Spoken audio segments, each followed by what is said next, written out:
Genjot pertumbuhan ekonomi, Kemenak Bojonegoro gelar Expo 2023. Ratusan buruh di Tuban demo tuntut UMK tahun 2024 naik 15%. Assalamualaikum warahmatullahi wabarakatuh, pemirsa JTV Bojonegoro. Sketsa Bengawan edisi hari ini kembali hadir menjumpai Anda. Selain dua berita utama tadi, kami juga akan menyajikan berbagai informasi penting dan menarik lainnya dari Bojonegoro dan sekitarnya. Bersama saya Soraya Sarah, mari kita ikuti Sketsa Bengawan selengkapnya.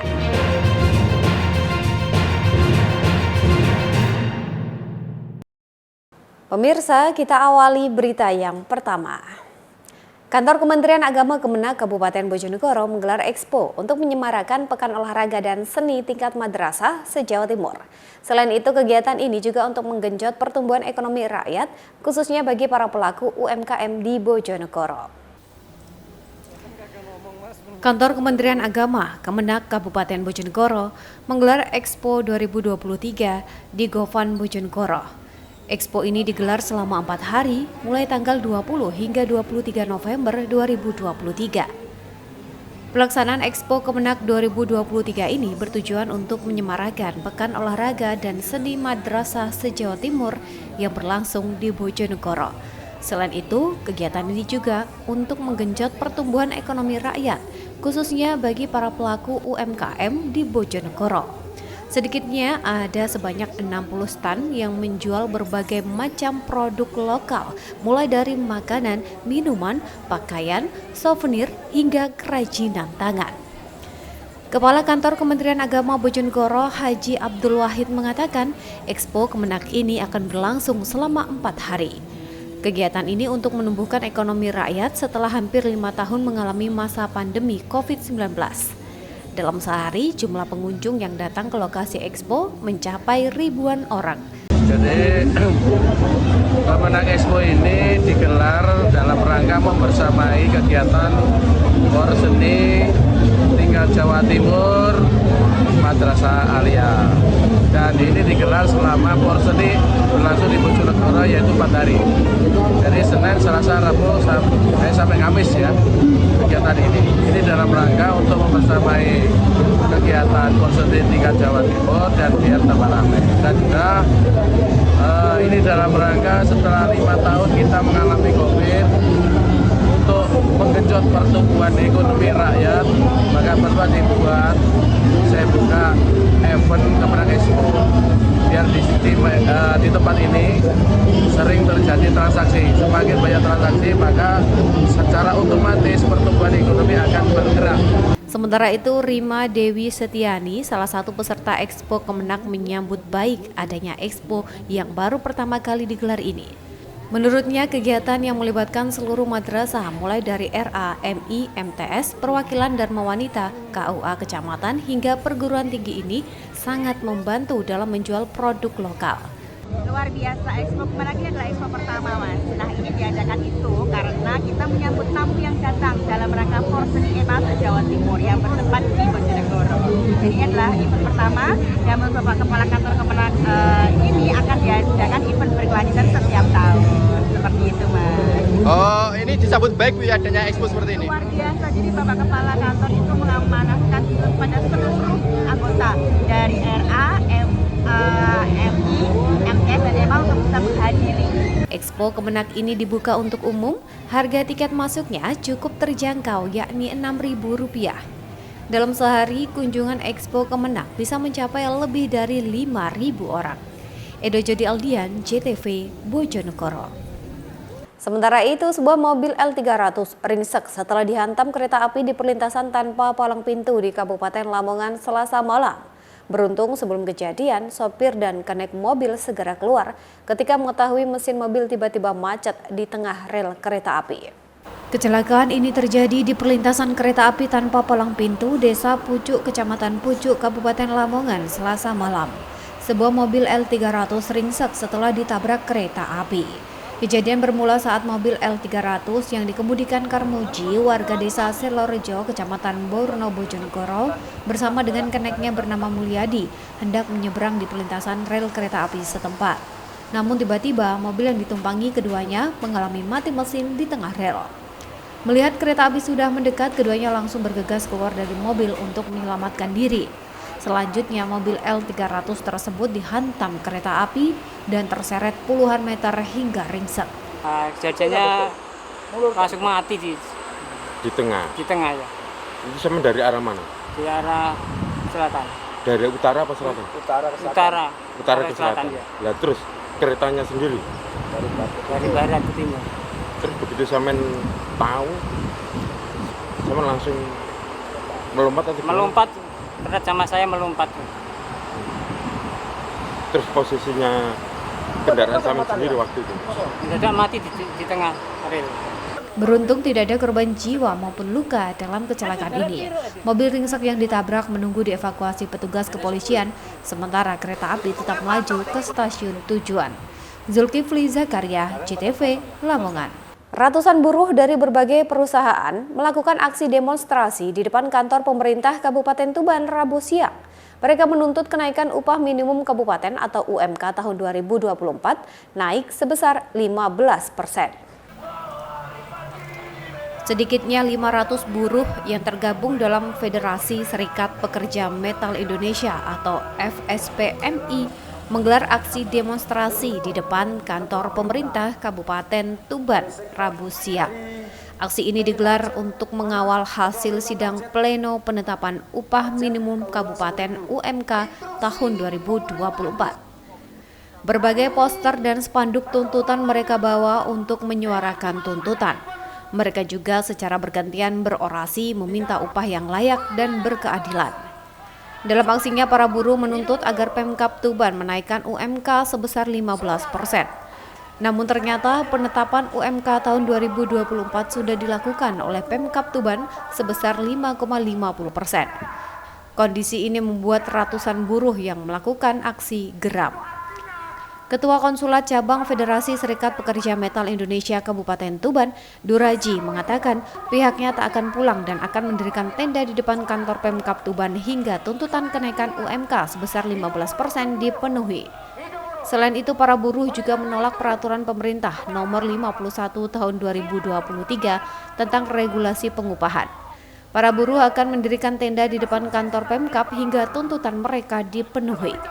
Tuntutan kami, satu, kenaikan upah minimum 15% direkomendasikan oleh Bupati Tuban. Yang kedua, kita menolak formulasi penghitungan melalui PP 51 tahun 2023. Terus putusan yang 5% tadi, Mas? Nah, hari ini sudah dilaksanakan rapat pleno, akan tetapi hasil yang sudah dikemukakan tadi hanya nilainya 5,50%. Artinya itu jauh dari harapan seorang buruh Kabupaten Tuban yang menginginkan kenaikan 15% itu sendiri.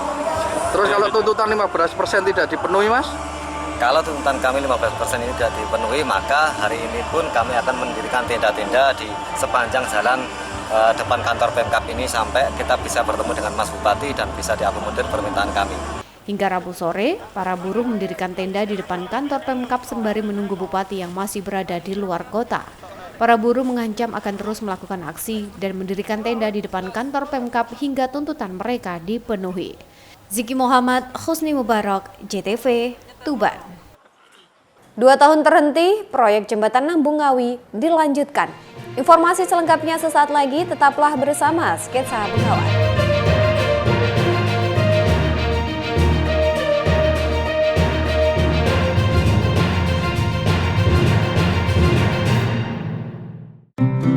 Tahukah Anda apa itu kanker serviks? Kanker serviks adalah kanker yang tumbuh pada sel-sel di leher rahim. Semua wanita dari berbagai usia beresiko menderita kanker serviks. Kanker ini umumnya berkembang perlahan dan baru menunjukkan gejala ketika sudah memasuki stadium lanjut. Oleh sebab itu, penting untuk mendeteksi kanker serviks sejak dini sebelum timbul komplikasi serius. Lalu, seperti apa gejala awal kanker serviks? Tanda dan gejala awal kanker serviks. Yang pertama, pendarahan abnormal pada vagina. Gejala awal kanker mulut rahim yang umum terjadi yaitu pendarahan pada vagina saat sedang tidak menstruasi. Pendarahan yang terjadi bisa lebih banyak atau lebih sedikit dari menstruasi biasanya.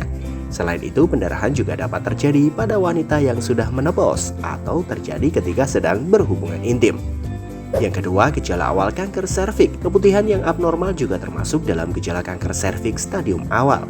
Ketika hal ini terjadi, tampilan warna lendir pada keputihan terlihat tidak biasa dan beraroma tidak sedap.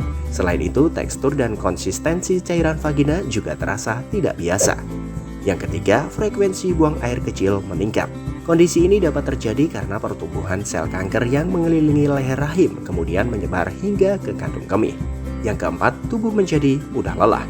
Tubuh mudah lelah bisa terjadi karena banyak faktor. Salah satunya adalah perdarahan yang tidak normal pada vagina, yang lambat laun tubuh mengalami kekurangan sel darah merah atau anemia yang mengakibatkan kelelahan. Lalu bagaimana cara mencegahnya? Tingginya angka kasus kanker serviks di Indonesia melahirkan kebijakan 1. Deteksi dini kanker leher rahim dengan IVA test atau inspeksi visual asetat, dan deteksi dini kanker payudara dengan SADANIS atau pemeriksaan payudara klinis secara berkala di Fasyankes atau puskesmas. Sasaran untuk semua perempuan yang sudah berhubungan seksual aktif dan hasilnya langsung bisa diketahui. Yang kedua, vaksin HPV untuk anak perempuan SD atau sederajat kelas 5 dan kelas 6 yang diberikan secara gratis melalui Kementerian Kesehatan. Ini dilakukan agar kekebalan tubuh terhadap virus HPV terbentuk sejak dini, mencapai cakupan vaksinasi sebanyak 90% anak perempuan usia 15 tahun pada tahun 2030. Langkah ini menjadi tonggak penting dalam upaya pencegahan kanker leher rahim, sebuah ancaman serius terhadap kesehatan perempuan. HPV atau Human Papilloma Virus merupakan infeksi menular seksual yang disebabkan kontak kulit ke kulit melalui saluran reproduksi. Vaksin HPV mencegah infeksi yang menyebabkan kanker dan prakanker. Penting untuk diingat, vaksin ini penting untuk anak-anak guna mencegah penyebaran virus dan penyakit sebelum mereka melakukan kontak seksual dan terpapar HPV. Vaksin HPV digratiskan sebagai upaya tindakan pemerintah dalam penerapan kebutuhan dasar dan untuk pencegahan keburukan penyakit yang disebabkan oleh HPV. Diberikan kepada anak perempuan kelas 5 dan 6 SD atau MI usia 11 tahun. Lalu siapa yang tidak harus mendapatkan vaksin HPV? Berdasarkan dari WHO, ada beberapa orang sebaiknya tidak mendapatkan vaksin HPV jika mereka pernah mengalami reaksi alergi yang mengancam nyawa terhadap salah satu bahan dalam vaksin HPV atau terhadap dosis sebelumnya dari vaksin HPV, mereka yang memiliki alergi terhadap ragi, dan mereka yang sedang hamil.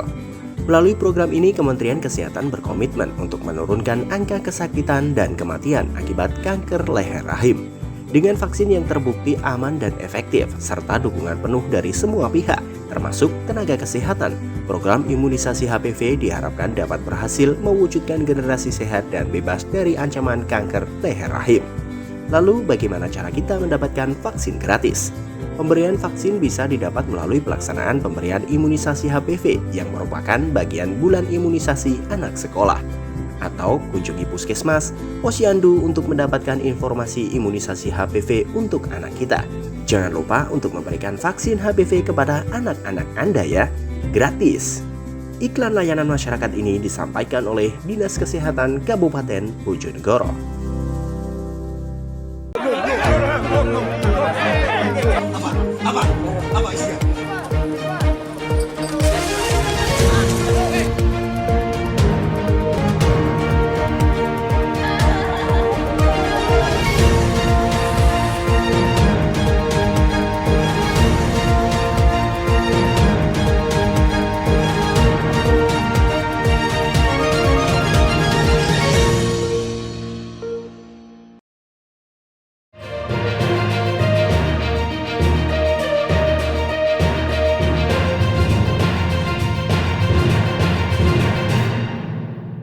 Terima kasih pemirsa, Anda masih bersama Sketsa Bengawan. Proyek pembangunan jembatan Nambung di Desa Dampit, Kecamatan Beringin, Kabupaten Ngawi dilanjutkan. Proyek yang dikerjakan pemerintah desa tersebut diketahui sempat terhenti pengerjaannya hingga 2 tahun akibat terkendala kondisi waduk yang penuh. Proyek pembangunan jembatan Nambung di Desa Dampit, Kecamatan Beringin, Kabupaten Ngawi kembali dilanjutkan setelah sempat terhenti hampir 2 tahun. Lanjutan pengerjaan bangunan jembatan tersebut dilakukan melalui bantuan keuangan Sarpras tahun 2023 sebesar Rp600 juta. Kepala Desa Dampit Paryono menjelaskan pembangunan jembatan itu dikerjakan mulai tahun 2020 dengan anggaran sekitar Rp300 juta. Selanjutnya di tahun 2021 dilanjutkan dengan anggaran sekitar Rp100 juta. Namun pekerjaan kemudian berhenti karena volume air waduk menjadi kendala. Sejatinya pembangunan jembatan ini mendapatkan tambahan anggaran Rp450 juta pada tahun 2022 kemarin. Namun hanya diambil Rp50 juta untuk pengerasan jalan menuju akses jembatan. Menurut Paryono, sesuai rencana jembatan dengan panjang 36 meter dan lebar 3 meter itu ditargetkan selesai pada akhir tahun 2023 ini. Keberadaan jembatan Nambung sangat dibutuhkan masyarakat sebagai penghubung antar warga di sisi utara dan selatan waduk. Jika tidak ada jembatan, warga harus memutar dan menempuh jarak hampir 10 km jika akan ke seberang. Selain itu juga harus menggunakan jasa penyeberangan perahu. Itu sempat terhenti itu karena apa, Pak? Selain Terima kasih sebelumnya. Ya. Begini Mas, saya jujur saja terkait dengan kemarin terhenti. Memang itu dimulai tahun 2020. Untuk kegiatan pelaksanaan pembangunan itu kita dapat dana 300. Kemudian itu paketnya adalah untuk kita bikin jalan. Udah dari nolnya itu kita mudah gunung di alur CN dan alur CA. Itu kawasan hutan negara. Kemudian di tahun 2021 itu ada tambahan 100 juta. Itu untuk pengerjaan di bawah, di fondasi, kemudian itu di posisi bawah. Tersempat terhentinya di tahun 2022. Memang saya jujur terkait dengan kondisi ketika saya bisa bekerja, saya mengajukan proposal untuk dianggarkan. Ketika tidak, saya juga di tahun ketepaan itu di tahun 2022 memang kondisi air waduk pondok kurang bisa memungkinkan untuk kegiatan pelaksanaan meneruskan pembangunan, sehingga dengan kerendahan hati kami untuk dikasih dana memang saya nggak mau, karena saya tidak bisa melanjutkan kegiatan pelaksanaan, sehingga daripada itu nanti menjadi sebuah permasalahan bagi kami selaku penanggung jawab yang ada di lokasi pembangunan tersebut. Seperti diketahui, pembangunan jembatan sempat terhenti 2 tahun karena terkendala debit air waduk yang tinggi. Pada tahun 2023 ini, karena kemarau cukup panjang, maka proses lanjutan pengerjaan dapat dilakukan. Ita Wahyu, JTV, Ngawi. Sementara itu pemirsa, sejumlah petani di sekitaran Waduk Pondok Kabupaten Ngawi memanfaatkan lahan waduk yang mengering untuk lahan tanam padi. Hasilnya mereka rata-rata mampu memperoleh hasil hingga 2 ton saat panen ini. Warga di sekitar Waduk Pondok, Kecamatan Beringin, Kabupaten Ngawi mulai memanen hasil tanaman padi mereka yang mereka tanam di area waduk setempat. Hampir sebagian besar warga yang berada di sekitar aliran waduk memanfaatkan waduk yang mengering untuk lahan pertanian. Sejumlah komoditas yang ditanam mulai padi, jagung, kedelai, dan sejumlah tanaman palawija yang lain. Kegiatan penanaman ini seringkali dilakukan setiap mulai bulan September saat air waduk mulai menyusut akibat musim kemarau. pertanian, Bu ya? Nggih. Itu memang setiap tahun, hampir setiap tahun niki memang sungainya surut, Pak. setiap airnya surut. Nggih. Nek mboten surut nggih mboten saged panen. Selain padi apa Bu biasanya? Jagung, kacang, nggih palawija ngoten niku. Ini setiap di bulan apa biasa bisa digunakan? Bulan September, Oktober. September, Oktober ini kan udah mulai surut, niku nggih belum saged mulai ditanami seketik-seketik. Jadi yang garap memang warga sendiri, Bang ya? Nggih. Khusus untuk tanaman padi, mereka mampu memperoleh hasil sekitar 1,5 hingga 2 ton dari setiap petak yang ditanam. Secara keseluruhan hampir terdapat 2 hektar lahan waduk yang ditanam. Ini memang sering dilakukan? Tiap tahun, tapi keberhasilan kemungkinan ya kadang berhasil, kadang tidak. Itu karena... Kadang 3 tahun itu juga nggak berhasil. Kalau kemarau seperti ini berhasil. Biasa untuk mulai tanam itu di bulan apa, Pak? Tidak tentu, yang penting kalau sudah kering itu ditanami.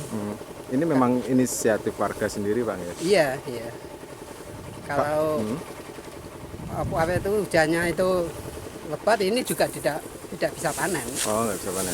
Seperti diketahui, musim kemarau tahun ini berlangsung cukup lama. Hal ini membawa berkah bagi warga di sekitar area Waduk Pondok untuk dimanfaatkan sebagai lahan pertanian. Ito Wahyu, JTV Ngawi. Beralih ke berita lainnya. Gubernur Jawa Timur Khofifah Indar Parawangsa menyapa ribuan pilar kesejahteraan sosial di wilayah Bakorwil, Bojonegoro pada Senin sore. Gubernur Khofifah mengatakan pilar sosial merupakan ujung tombak penting dalam menangani permasalahan sosial, terutama mengurangi kemiskinan dan mencerdaskan bangsa. Bertempat di Gor Utama Bojonegoro, Gubernur Jawa Timur Khofifah Indar Parawangsa pada Senin sore menyapa ribuan pilar kesejahteraan sosial sewilayah kerja Bakorwil, Bojonegoro. Dalam kunjungannya ini, Gubernur Khofifah didampingi oleh Bupati dan Wali Kota di lingkup Bakorwil, Bojonegoro, Forkopimda Kabupaten Bojonegoro, Kepala OPD Provinsi Jawa Timur, Kepala Dinas Sosial Sekabupaten Kota Bakorwil, Bojonegoro, serta tim Jatim Sosial Care atau JSC. Kegiatan Sapa Pilar Kesejahteraan Sosial ini diikuti oleh sebanyak 1.657 pilar sosial, terdiri dari program Keluarga Harapan sebanyak 1.173 orang, Taruna Siaga Bencana 331 orang, dan tenaga kesejahteraan sosial kecamatan ada sebanyak 153 orang. Dalam kesempatan tersebut, Gubernur Khofifah Indar Parawangsa menyampaikan jika pilar sosial merupakan titisan para pejuang dan menjadi salah satu ujung tombak dalam penanganan masalah sosial, seperti upaya mengurangi kemiskinan dan upaya mencerdaskan bangsa. Gubernur Khofifah juga mengapresiasi kerja keras serta keikhlasan para pilar sosial. Berkat kerja keras mereka dan sejumlah pihak terkait, angka kemiskinan di Jawa Timur terus mengalami penurunan. Pada periode 2021 hingga Maret 2023, Provinsi Jawa Timur berada di posisi tertinggi dalam menurunkan kemiskinan sebanyak 383.920 atau turun 3,58% dalam 3 tahun terakhir. Selain itu, Gubernur Khofifah juga menyampaikan terima kasih kepada pilar sosial dan juga kepala desa se-Jawa Timur, lantaran Provinsi Jawa Timur sekarang memiliki desa mandiri tertinggi di Jawa Timur. Saat ini tercatat dari total 11.456 desa mandiri di Indonesia, sebanyak 2.800 atau 24,44% desa mandiri ada di Jawa Timur. Kemudian untuk desa tertinggal dan sangat tertinggal sudah tidak ada di Jawa Timur, terhitung sejak tahun 2021. Tak hanya itu, desa devisa di Jawa Timur juga berada di posisi tertinggi di antara desa di seluruh provinsi di Indonesia. Berikutnya saya ingin menyampaikan ini adalah penghargaan yang diberikan pada tanggal 10 November yang lalu. Piagam penghargaan prosentase kategori cepat berkembang, artinya desa cepat berkembang tertinggi di Indonesia adalah dari Jawa Timur.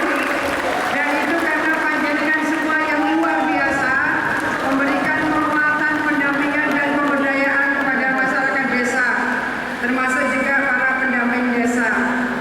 Inilah yang menjadikan kita mendapatkan penghargaan dari Kementerian Dalam Negeri bahwa dari 5 besar, mari kita lihat Jawa Timur memiliki desa mandiri terbesar di antara seluruh provinsi di Indonesia.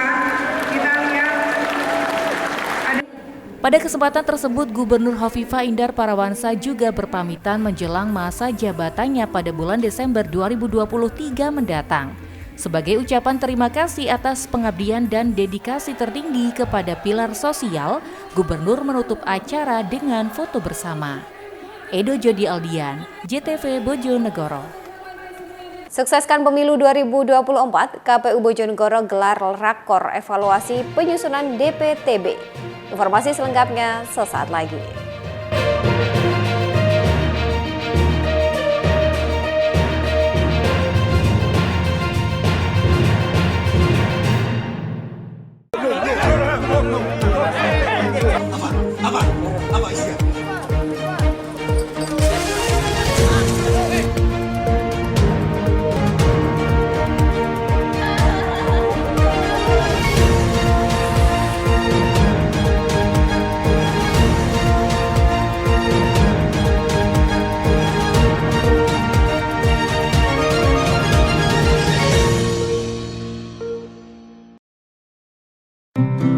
Tahukah Anda apa itu kanker serviks?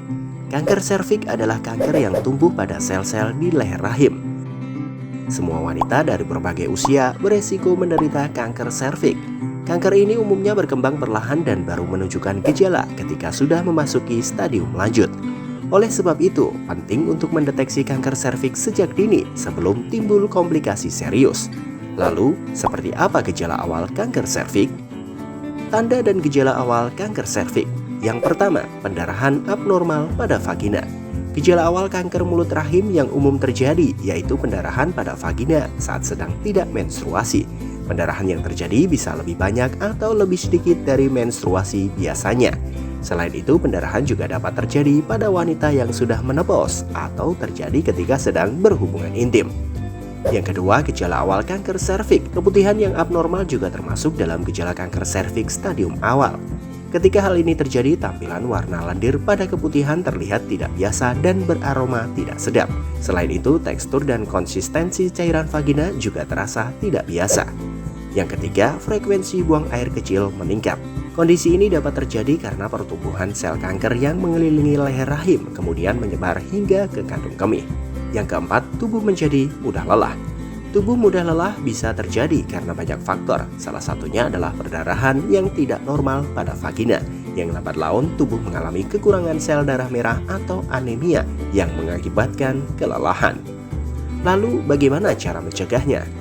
Tingginya angka kasus kanker serviks di Indonesia melahirkan kebijakan 1. Deteksi dini kanker leher rahim dengan IVA test atau inspeksi visual asetat, dan deteksi dini kanker payudara dengan SADANIS atau pemeriksaan payudara klinis secara berkala di Fasyankes atau puskesmas. Sasaran untuk semua perempuan yang sudah berhubungan seksual aktif dan hasilnya langsung bisa diketahui.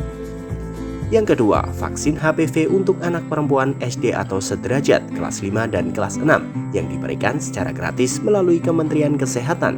Ini dilakukan agar kekebalan tubuh terhadap virus HPV terbentuk sejak dini, mencapai cakupan vaksinasi sebanyak 90% anak perempuan usia 15 tahun pada tahun 2030.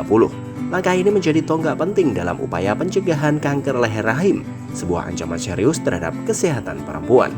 HPV atau Human Papilloma Virus merupakan infeksi menular seksual yang disebabkan kontak kulit ke kulit melalui saluran reproduksi. Vaksin HPV mencegah infeksi yang menyebabkan kanker dan prakanker. Penting untuk diingat, vaksin ini penting untuk anak-anak guna mencegah penyebaran virus dan penyakit sebelum mereka melakukan kontak seksual dan terpapar HPV. Vaksin HPV digratiskan sebagai upaya tindakan pemerintah dalam penerapan kebutuhan dasar dan untuk pencegahan keburukan penyakit yang disebabkan oleh HPV. Diberikan kepada anak perempuan kelas 5 dan 6 SD atau MI usia 11 tahun. Lalu siapa yang tidak harus mendapatkan vaksin HPV?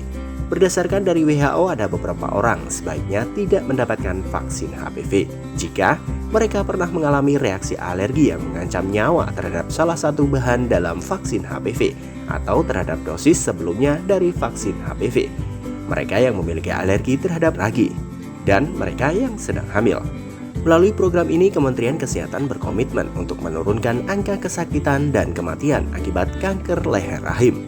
Dengan vaksin yang terbukti aman dan efektif, serta dukungan penuh dari semua pihak, termasuk tenaga kesehatan, program imunisasi HPV diharapkan dapat berhasil mewujudkan generasi sehat dan bebas dari ancaman kanker leher rahim.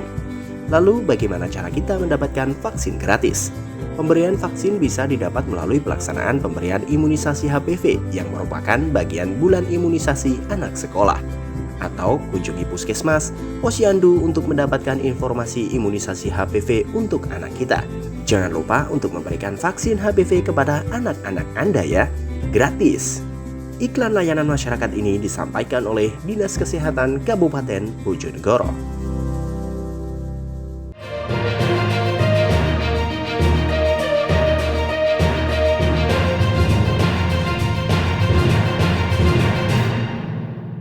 Terima kasih pemirsa, Anda masih bersama kami. Komisi Pemilihan Umum KPU Kabupaten Bojonegoro menggelar rapat koordinasi atau rakor evaluasi penyusunan daftar pemilih tambahan atau DPTB di wilayah setempat. Rakor ini dilakukan dalam rangka mengevaluasi penyusunan daftar pemilih tambahan yang saat ini masih berjalan dan terus berubah, sehingga pemilu 2024 mendatang berjalan lancar.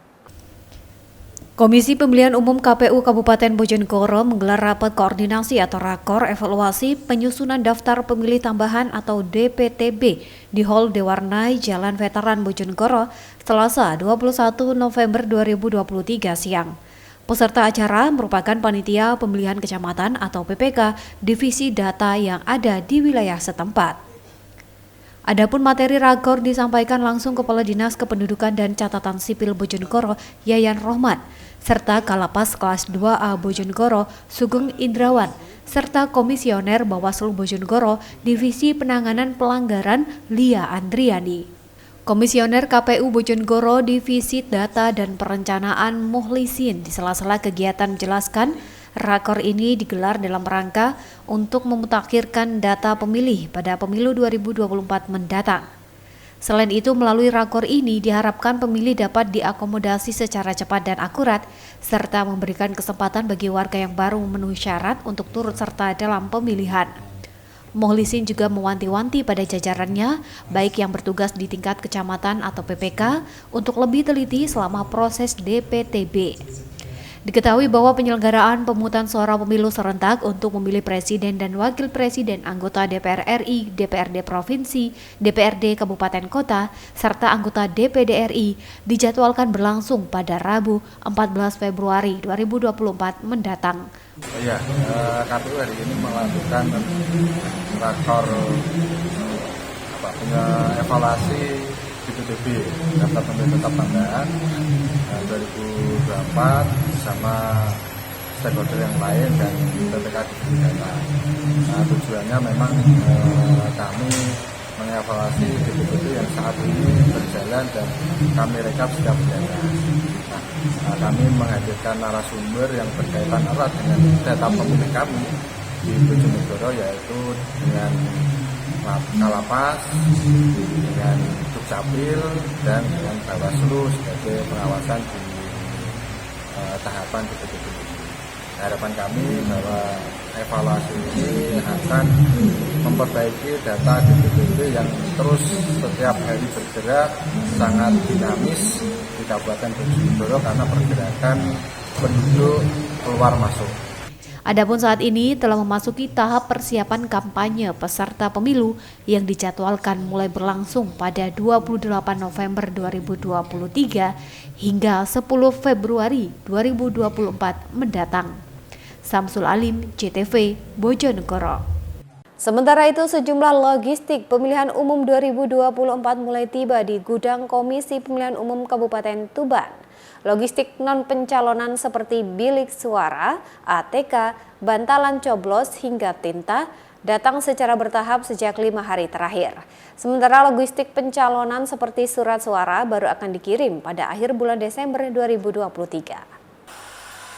Suasana sibuk terlihat di gudang logistik Komisi Pemilihan Umum Kabupaten Tuban yang ada di Jalan Manunggal, Kelurahan Gedung Ombo, Kecamatan Semanding, Kabupaten Tuban.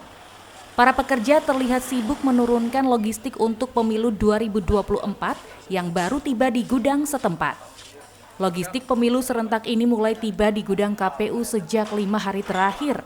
Di antaranya meliputi bilik suara, bantalan alat coblos, alat tulis kantor ATK, tinta, karet pengikat, lem perekat, serta plastik. Ketua KPU Kabupaten Tuban, Fatkul Iksan, mengatakan logistik pemilu yang datang ini baru untuk logistik non-pencalonan atau tidak ada kaitannya dengan nama-nama calon. Ditargetkan pada akhir bulan November 2023 ini, seluruh logistik non-pencalonan sudah terkirim secara keseluruhan. Sementara untuk logistik pencalonan seperti surat suara, diperkirakan tiba di gudang logistik KPU Tuban antara akhir bulan Desember 2023 hingga awal bulan Januari 2024. Jadi sampai hari ini sudah ada beberapa logistik pemilu yang sudah datang di KPU Kabupaten Tuban, yaitu bilik suara sudah sekitar 13.000 ya. Kebutuhan kita kan 4 per TPS, kali jumlah TPS di Kabupaten Tuban, TPS kita 3.690. Kemudian tinta juga sudah datang, sudah lengkap. Kemudian bantalan alat coblos juga sudah datang lengkap semuanya. Kemudian ATK untuk per TPS itu kan ada satu set ATK itu juga sudah datang semuanya. kemudian plastik untuk bungkus kotak, itu juga sudah datang. Sementara itu, Komisioner Bawaslu Tuban Abdul Mundir mengatakan sudah jauh-jauh hari pihaknya menghimbau agar KPU setempat memastikan kelayakan gudang yang dipakai. Selain itu, Bawaslu juga merekomendasikan pemasangan CCTV hingga penyediaan alat pemadam api ringan atau APAR. Selain untuk keamanan, hal ini juga untuk mengantisipasi jika ada kebakaran. Bawaslu Tuban juga terus memantau logistik pemilu 2024 yang tiba di gudang KPU setempat ini tepat kualitas, tepat jenis, tepat spesifikasi, tepat waktu, dan tepat tujuan. Himbau berkali-kali kepada KPU untuk memastikan gudang yang digunakan untuk logistik ini benar-benar layak. Yang pertama, pada saat kemarin gudang itu datang, kami meminta kepada Bawaslu mengimbau agar segera dipasang CCTV. Dan alhamdulillah sudah dipasang 6 titik CCTV karena logistik sudah datang sehingga aktivitas keluar masuk gudang itu bisa terpantau. Terus kemudian yang kedua, kami himbau lagi karena ini gudang banyak logistik yang kertas dan juga plastik sehingga termasuk tipe gudang yang rawan untuk terbakar. Kami juga sudah mengimbau kepada KPU untuk menyediakan alat pemadam api ringan APAR ya. Nanti saya sudah minta untuk dipasang minimal ada 5-6 tersebar di 3 titik. Ziki Muhammad, Husni Mubarok, JTV Tuban. Pemirsa, Rumah Sakit Daerah RSUD Kabupaten Nganjuk menyiapkan belasan ruangan khusus untuk calon anggota legislatif atau caleg yang stres atau depresi akibat gagal dalam pemilu 2024. Bahkan pihak rumah sakit setempat juga akan memberikan pelatihan kepada para perawat untuk penanganannya. Rumah Sakit Daerah RSUD Kabupaten Nganjuk menyiapkan 14 ruangan khusus untuk calon anggota legislatif atau caleg yang stres atau depresi akibat gagal dalam pemilu 2024. Bahkan pihak rumah sakit setempat juga telah menyiapkan bangsal untuk mengantisipasi membludaknya pasien. Fendi Herdianto mengatakan ada 14 kamar yang disediakan, masing-masing 3 kamar untuk rehabilitasi nafsa, sisanya untuk rawat inap gangguan jiwa. Namun jika jumlah pasien membludak, pihak RSUD Nganjuk juga telah menyiapkan ruangan lain. Bahkan rumah sakit setempat juga akan memberikan pelatihan kepada perawat untuk penanganannya. Jadi di Rumah Sakit Umum Daerah Nganjuk ini kita sudah menyiapkan ruang rawat inap jiwa. Saat ini ruang rawat inap jiwa yang kita khususkan itu ada 14 kamar. Ada 3 kamar untuk rehabilitasi nafsa, sisanya untuk rawat pasien gangguan jiwa. Namun demikian, apabila nanti ternyata pada saat selesai pilkada itu ternyata banyak calon mungkin yang akhirnya mengalami gangguan jiwa dan kapasitasnya itu kurang, ya kita bisa reverse ke ruangan lain. Jadi memang rawat inap jiwa itu dikhususkan yang gangguan jiwa yang berat. Sedangkan kalau masih ringan sampai sedang itu bisa kita tempatkan di bangsal-bangsal yang lain. RSUD Nganjuk diketahui telah sejak lama menyiapkan ruangan rawat inap jiwa sejak tahun 2015. Pasca pemilu biasanya ada caleg stres dan depresi akibat kalah pemilu yang dirawat di rumah sakit setempat. Ahmad Syarwani, JTV, Nganjuk. Pemirsa, berita tadi sekaligus menjadi penutup kita dalam Sketsa Bengawan edisi hari ini. Jangan lupa untuk memfollow akun media sosial kami di bawah ini. Untuk kritik dan saran dapat Anda sampaikan melalui alamat email di bawah ini. Akhir kata, saya bersama kerabat kerja yang bertugas pamit undur diri dari hadapan Anda. Terima kasih dan wassalamualaikum warahmatullahi wabarakatuh. Salam JTV Bojonegoro.